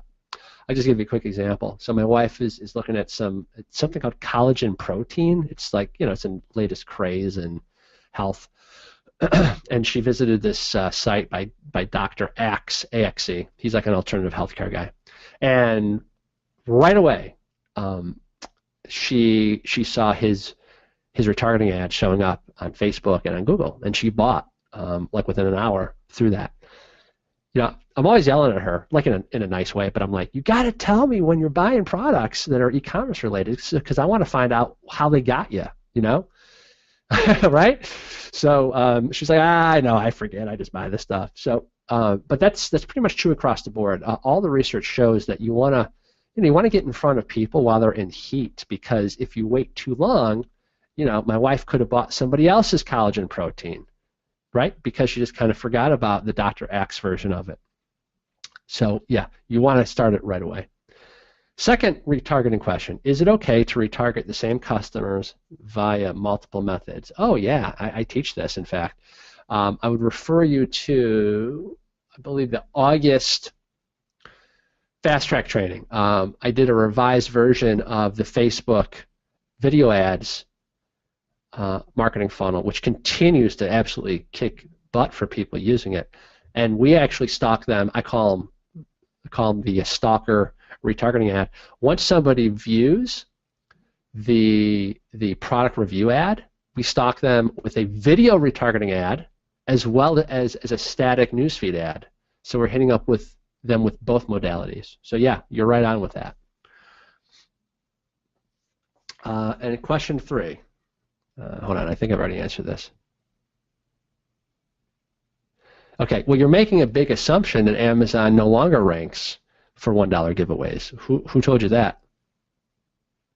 I mean, this is why I don't read the Facebook groups anymore.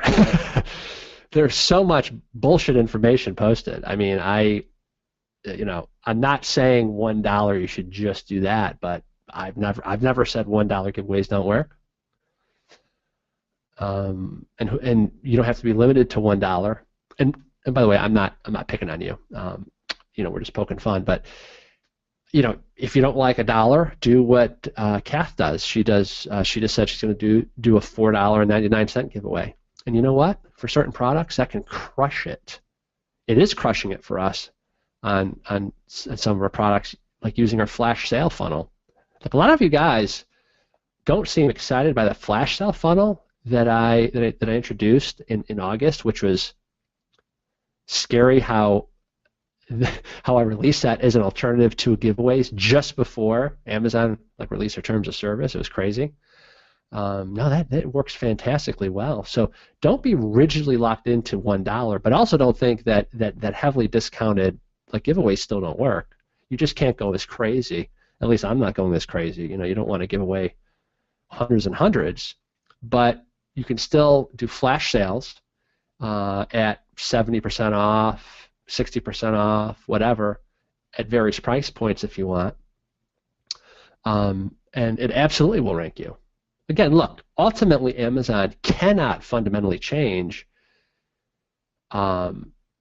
its most obvious metric. Its most obvious metric is, look, how many sales you're generating per day. They clearly want the champion winners at the top of the ranking, because ultimately Amazon is a money-making and a profit-oriented machine. Remember, we always come back to the fundamental rule. What is Amazon's #1 goal? To maximize sales per visitor. That's not going to change. They're not going to change their core, fundamental multi-billion-dollar business model just because, you temporarily game the system. That being said, though, see, this is why I believe Amazon, could care less if we do a conservative amount of giveaways, is because if your conversion rate sucks, your ranking is not going to stick. So you still have got to have a good product and a good listing. I've said this time and time again. We can manipulate the process short term, but you cannot ignore the fact you have to have a highly optimized, high conversion listing. This is why, again, it's like tackling and blocking. I always say the conversions, those are like the kings, right? And everything else are the queens.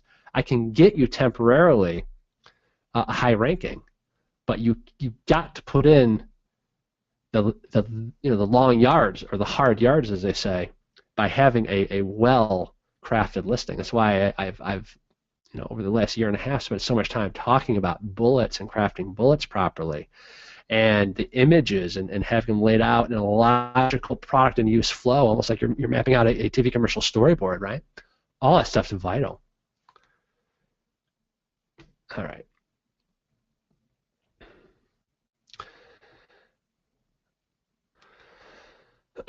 All right.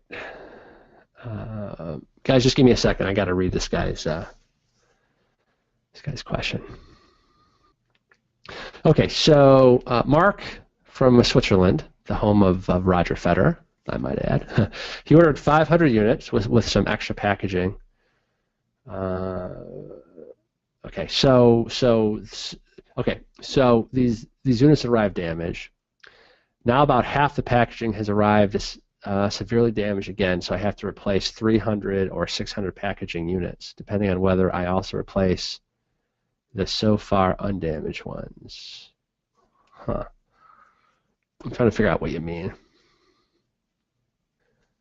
Okay, so this Chinese supplier wants to charge him extra for packaging the products in a way that he should have packaged them to begin with. So I personally would absolutely not ever pay extra for the correct packaging he should have used, to begin with. So I would absolutely refuse that. I would tell him that you'll be contacting Alibaba with a complaint, with a formal complaint, unless he makes good on this immediately. Yeah, so Mark has no intention of continuing to use this as a supplier, because this supplier just seems to be an idiot, right? So yeah, good. So he's already found a replacement supplier. So at this point, you want to go through the whole negotiation process. You are not willing whatsoever to pay him for something he should have done originally the right way anyway. Second, you want him to make good on all these damaged products, since it was no fault of your own that they were damaged. So that's definitely how I would handle that. Okay, so the other problem that Mark has is he's not getting enough fast traction on getting these suppliers and these products to market. I would strongly recommend that that you watch this right here, the July ASM Live event, because I teach on day 2 my speed sourcing methodology. I have a link to an Evernote document that I share in this. Sorry, you have to watch the video to get it. That shows our emails, and I would highly recommend that you try this system out, because, as I said, we're able to source 40 products in a month, which is just insane. I would never do that again, because it was kind of part experiment, part test. But we didn't do custom packaging or anything like that. That's the only way you could source that many. But I would highly recommend, if you're finding yourself kind of stuck in the mud on getting products to market fast, absolutely watch this. This will become a game changer for you. Okay. Again, that is that can be found at the bonus section here, the July 2015 video number 2.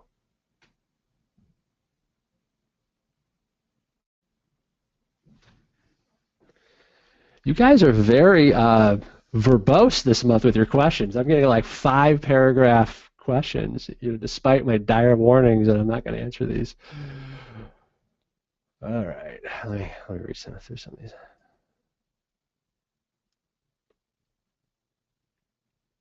All right. So basically,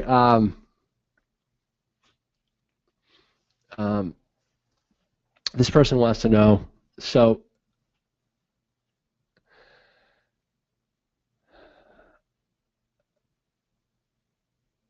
Yeah, so Lisa, I'm not trying to ignore your question. I just don't understand exactly what you're asking me here. Like I'm sort of drowning in the details, but I don't really understand the question.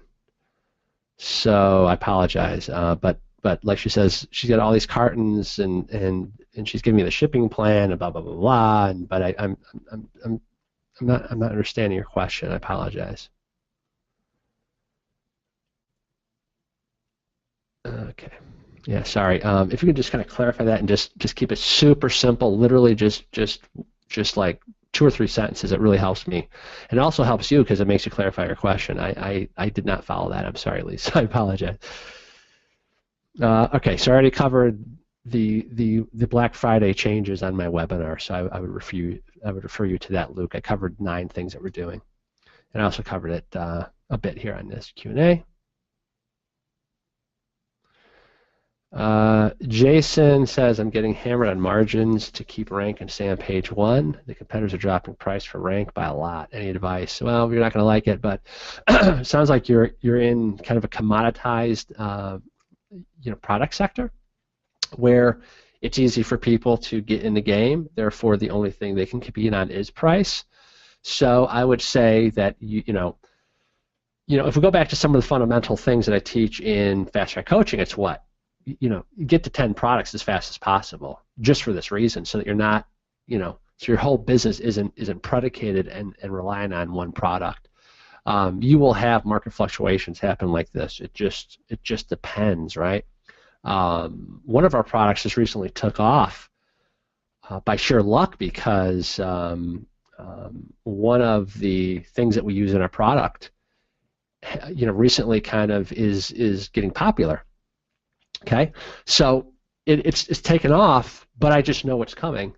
It's not these evil ASMers. It's just the marketplace is going to start throwing up more competing versions of the product that we got in early on, because we identified that, hey, we believe this is a very solid product and it has some good benefits, and sure, it will probably become more competitive, and we may have to look at also lowering our price. But the real answer to that is to plant your flag with one primary niche brand, so that in a sense you are insulated from the huge up and down swings, versus if you just have one product. One product does not make a business. So yeah, I would say, rather than look, I can't give you one ninja strategy to make all the competition stop to lower the price, right? There's nothing I can do to control that, or that you can do. What I can tell you, though, is kind of conceptually, you need more products, you need more SKUs, so that you're not at the mercy of what's happening with just that one product, okay? But here's the good news, Jason. You are in that rarefied territory where you actually got a product to market, which puts you in the top 1% of all the people that went through ASM, believe it or not. And you know how to rank. So you should crush it as you add more and more products. Again, the 80-20 rule will always kick in. You can do all the research, you can have the greatest images, you can have the best copy. What we can't stop is the nature of the 80-20 rule. No matter what you do, you'll still find that about 20% of your products absolutely crush it. They're home runs. The bulk of your products are nice, passive income earners, and you'll always end up with a couple dogs. And this one might just end up eventually becoming one of the dogs if it becomes solely a price battle. Okay. Okay. So Catherine from Utah. What's up, Catherine? How you doing? Feedback Genius. So her question is, how do you add multiple brands to one Feedback Genius account? Unfortunately, you can't. Not that I'm aware of. We actually have separate Feedback Genius accounts for all of our brands. It gets freaking expensive, doesn't it?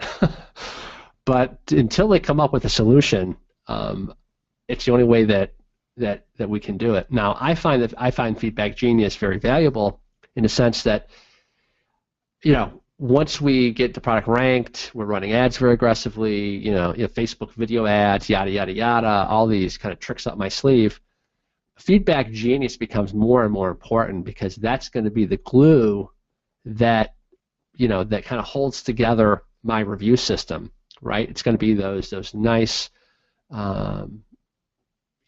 very kind of consumer-friendly oriented email sequence, that I'm very transparent. I've taught you what our sequence is, and it's just so valuable to us to get those reviews. I don't have any hardcore stats on this, but I would venture to say that the number of reviews that we get on an ongoing basis because of my 3-step email sequence is probably maybe 30-40% higher than the typical person. I bet even 30 to 40% higher than a typical person using Feedback Genius. There's a lot of psychology that we pack into that Feedback Genius 3-step email sequence. So yeah, unfortunately, the only way I know how to do it is to have separate Feedback Genius accounts. And when you're doing the kind of volume that we're not doing, those two bills are painful.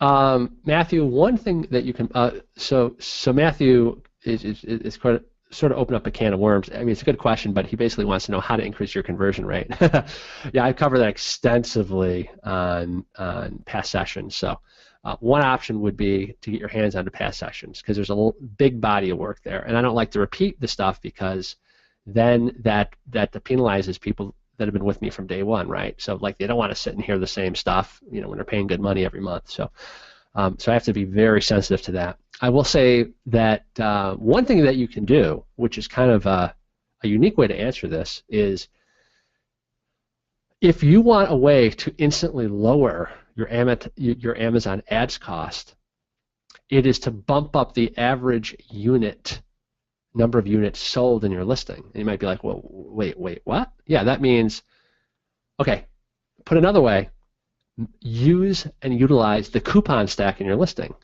Because if you're now able, every 100 visitors, if 10 are buying now, but then you add a coupon stack and eight buy 1 unit, and then 2 people buy 3 units, it changes the complete financial dynamics of that campaign. Your A cost goes way down, and you make way more money. So one way to goose up the conversion rate, again, conversion rate is defined as the number of people who saw your listing versus bought. If you're not able to turn 1 visitor into not a 1-unit sale, but a 2, 3, or 4-unit sale, that does wonders to boost your on-page conversion rate. So I would give that a try, especially in the face of Black Friday. So it's a good kind of 1-2 combo there. Okay, so MB, the mysterious MB from Oregon. If you didn't have a product that sells more during the holidays, but didn't want to miss the holiday opportunity, what would you do this late in the season? A, just wait until next year. B, find a local supplier. Well, okay, I'll answer you. I mean, you submitted this question today. Black Friday is like in 4 days, so not much you can do now. Okay, so just me personally, I would screw around, hustling up, potentially low quality stock, and then messing up, my seller performance metrics and playing that whole game, right? I would next year be a bit more strategic on the timing of it, and I would say, okay, now I'm talking like in summer, you have to be thinking about this, not like now. I'd be thinking, okay, what are some peripherally related products for my brand that I can branch out into? And you should be doing this anyway. So let's even take this outside the scope of the holidays.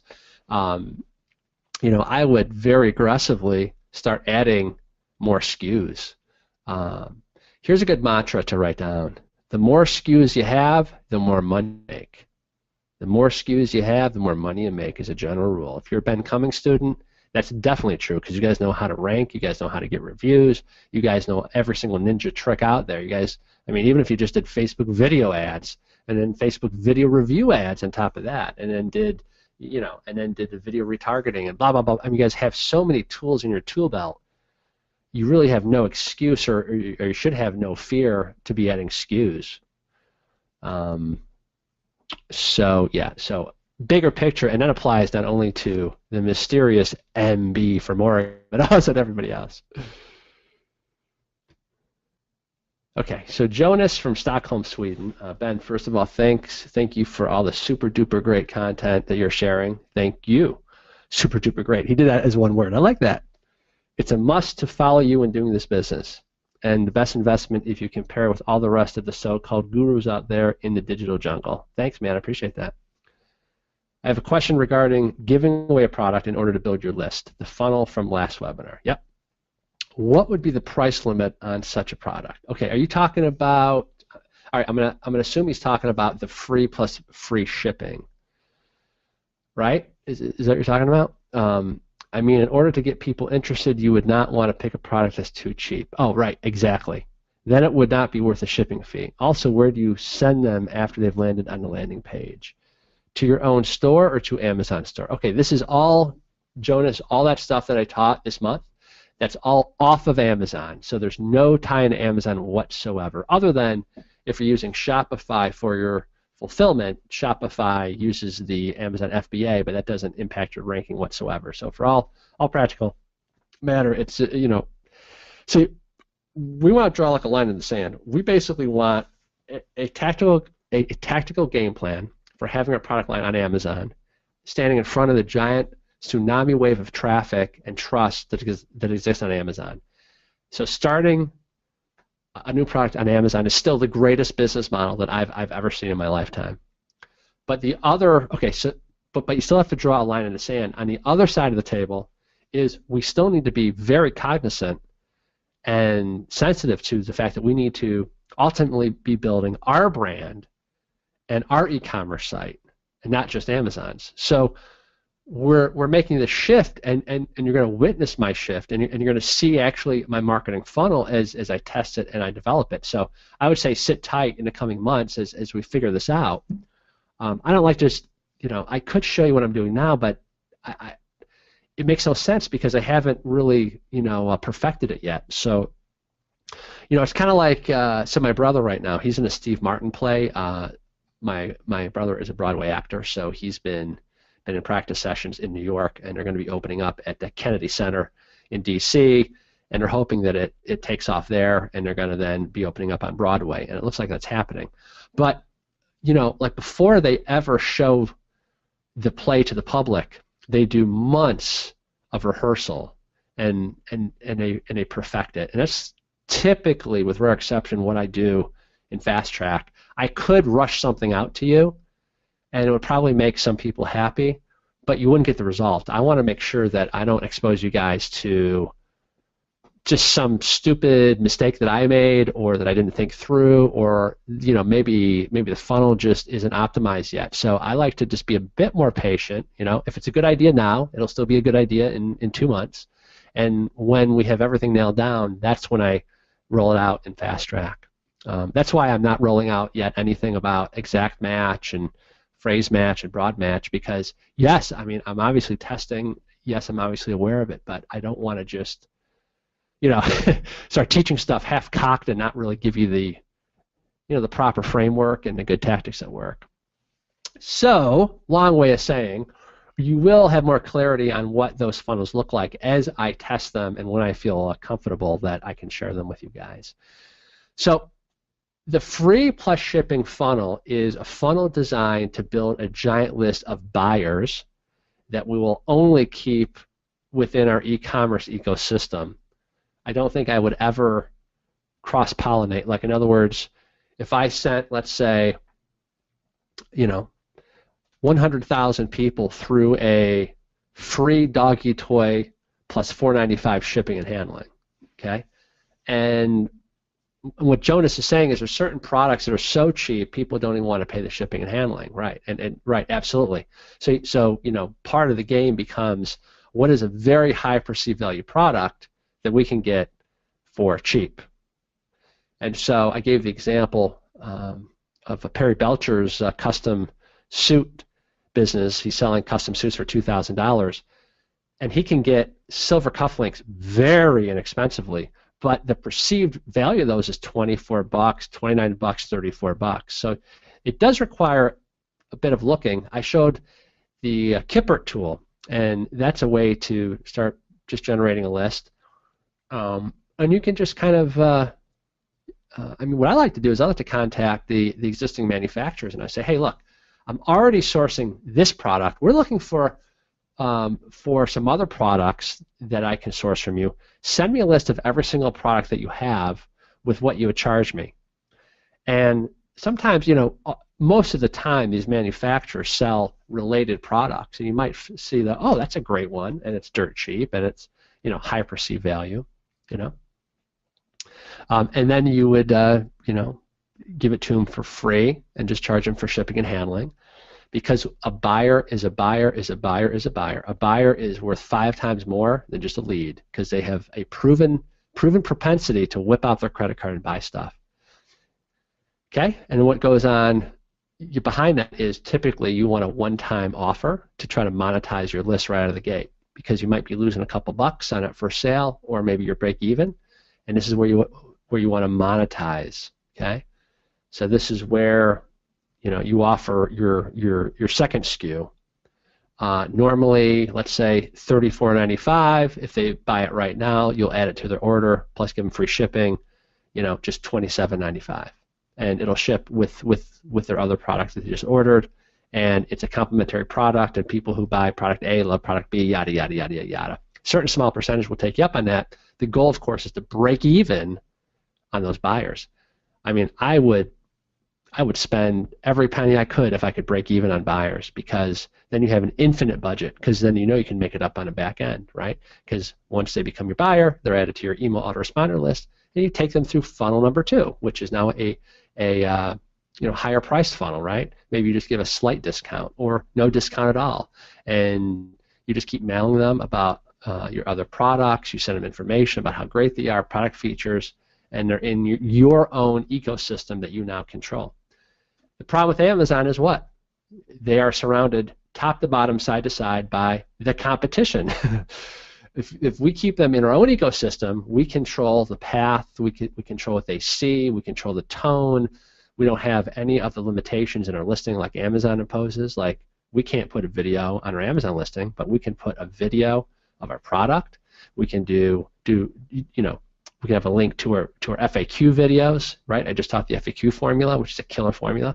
We can have 3 or 4, product review testimonials from FameBit on that page. We can extract certain reviews on that page. You can go hog wild when you control the ecosystem.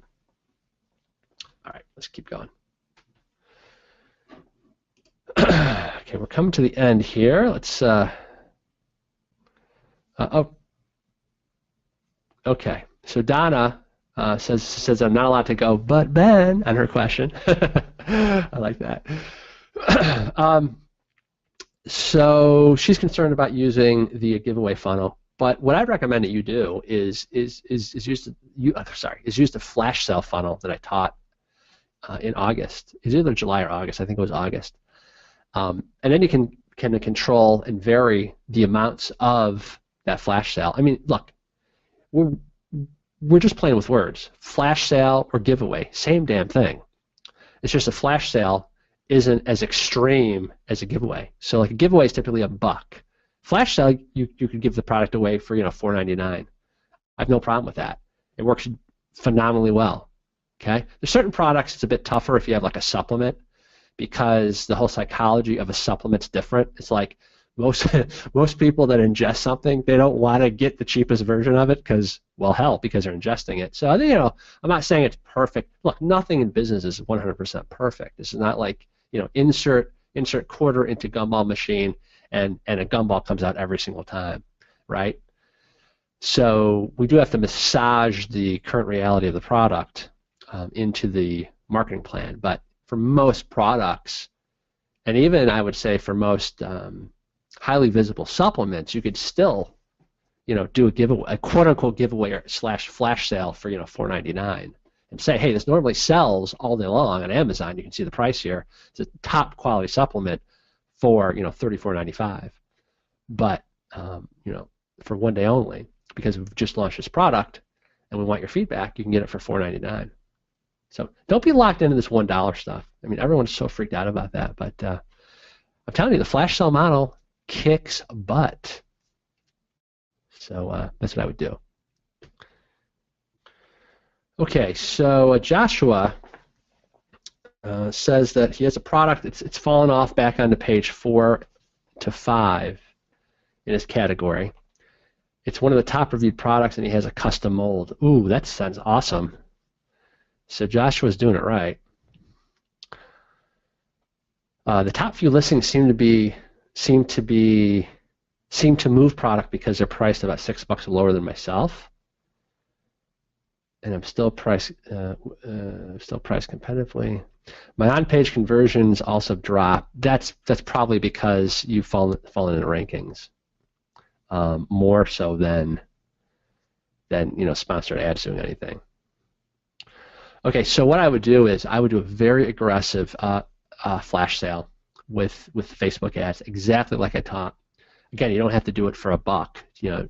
Do it until you see your rank increase. I would do it ASAP, because time is your enemy, not your friend. You want to reach your peak visibility when? Well, when it's raining money. Right now, it's going to be raining money with the holiday season.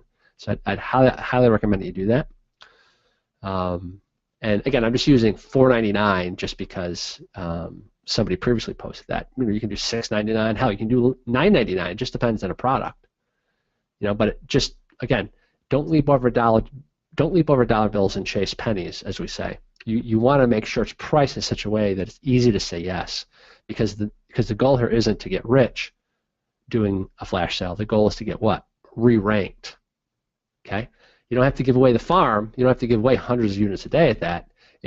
start off at, let's say, 25 units a day, see what happens. That might be all the little nudge you need to start, to start gaining traction again. 2 hours in, I start really losing it. So anyway, it sounds like you have a great product, by the way. If you have a custom mold, that gives you a huge advantage over everybody else. So I would make it a top goal to get that sucker re-ranked. Okay, so Jennifer says, Ben, I was wondering if you could talk a bit about Facebook fan pages. When we first started ASM, we were told to create a Facebook fan page and get lots of likes. We now have a good fan page going, but we don't know what to do, blah, blah, blah, to sell our product. So I would give you the same advice I gave somebody previously. That's never been my approach. I've never seen that as a good strategy, so I know I didn't teach that to you. Getting a fan page with a lot of likes, that'll buy you like a stick of gum, right? I want buyers. I want people that gave me their email address, and I want people that after they gave me their email address, gave me their credit card. You're right? All the others, they can brag about how they have, 120,000 likes on their fan page and are starving to death. Likes don't necessarily equate into money, at least from my experience. So I've always put the emphasis on, rather than, look, I mean, if we were hanging out having a beer, I would say, you know what, I'm sorry that you put that effort into that fan page and got all these likes, but let's not even mess around with it. Put some posts, very commercial posts, and drive them to your own squeeze page and try to get your email addresses extracted from that list. And if they're not budging, move on to a more robust strategy. The more robust strategy is to run paid ads to a forced opt-in page of some type or to a flash sale page. And then you can start sending them coupons about your products. You can announce product launches. That's controlling an asset. Currently, when you have a fan page with a crap load of likes, that's Facebook controlling the traffic. That's traffic that we have no evidence that they're going to spend a dime with you yet, right? So anyway, again, multiple ways to skin a cat. I'm just sharing mine because I know there are people out there that have done well with like campaigns and then they monetize that traffic, but it just seems maybe I'm too impatient. It just seems too much of a roundabout way. Why not just run an ad, just drive them right to your website? I mean, and just say buy this, in a nice way, in a nice incentivized way. Yeah. So Mark ran his Mark ran a selfie contest, and he wanted to use the Shopify gift cards like I did, and he realized, oops, they're not available on the basic Shopify plan, and he's wondering if I know of any apps that will create gift cards on the platform. I don't. The only way that I know how to do it is with the upgraded Shopify plan. I will say this. It's funny, we never, all of us, because it's our own brand, we kind of poo-poo our own brand and go, it's our brand, right? Who would ever buy a gift card from my own Shopify store? I mean, that's insane. I'm telling you, we know that we're all kind of small potatoes, but the public thinks we're a real company, and they think we're like a manufacturer, and they have no clue what we're doing. So it might be advantageous. I mean, we're going to be doing this. I mean, when you have the capability to offer Shopify gift cards, you can actually sell gift cards on your store, and people will buy them. I mean, the gift card industry is huge. So just consider that, as another reason. I mean, if you just get one gift card sale, that could cover the extra money that Shopify charges to upgrade your account probably for a month or two. So anyway, yeah, the Wishpond selfie contest is freaking awesome. I get a lot of mileage out of that. Okay, and Alex from Florida, how should we respond to suppliers that ask, what is your target cost? Well, I actually proactively tell them what my target cost is. I don't wait for them to ask. I say, hey, we want a quote on 2,000 units. And no matter what they come back at, we say, oh, unfortunately, like a board of directors, we can't accept this price. We need to have you underneath our target price of X. And the way you come up with that target price is obviously you don't give them your rock bottom price because that doesn't give you any wiggle room. But you come up with that target price by using the the FBA calculator, and I teach how to do that in. Man, you guys aren't watching some of this great content I have here. It's under the beginner series. It's in this first video, Amazon high odds product picking methodology, and in this, see this right here in this screenshot, the FBA calculator. And there's a spreadsheet that I show exactly how to calculate what target price you should be shooting for and all that kind of stuff, okay? So definitely check that out. You can just kind of skip ahead to the part where, in the video where you see me talking about the FBA calculator. Again, this is provided here in a spreadsheet as well. Yeah, you always need to know what your target price is, like before you even send out a single email. I mean, otherwise you're just, you're playing blind archery to an extent. So even if you don't tell them ever, I mean, I do tell them what I'm shooting for. It's always, lower than what I'm willing to accept, obviously, because we want to give them a chance to quote unquote win it, in that negotiation, right? It's not like you don't ever want to come in with your best price because then you don't give them a chance to win and feel like, you made a concession. But you need to know what your target price is.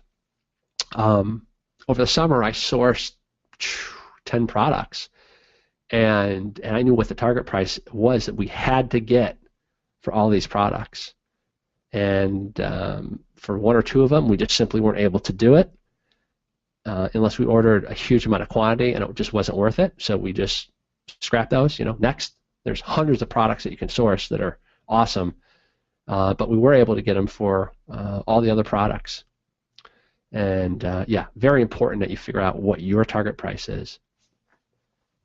Good question. All right, I'm going to take one or two more type questions, and then I am. So Alex, if you know what your target price is, and they say, well, what's your target price? So you just give them, you just tell them what the target price that you want is. So if my target price has to be $4, worst case scenario, I will tell them that our target price has to be $3.21.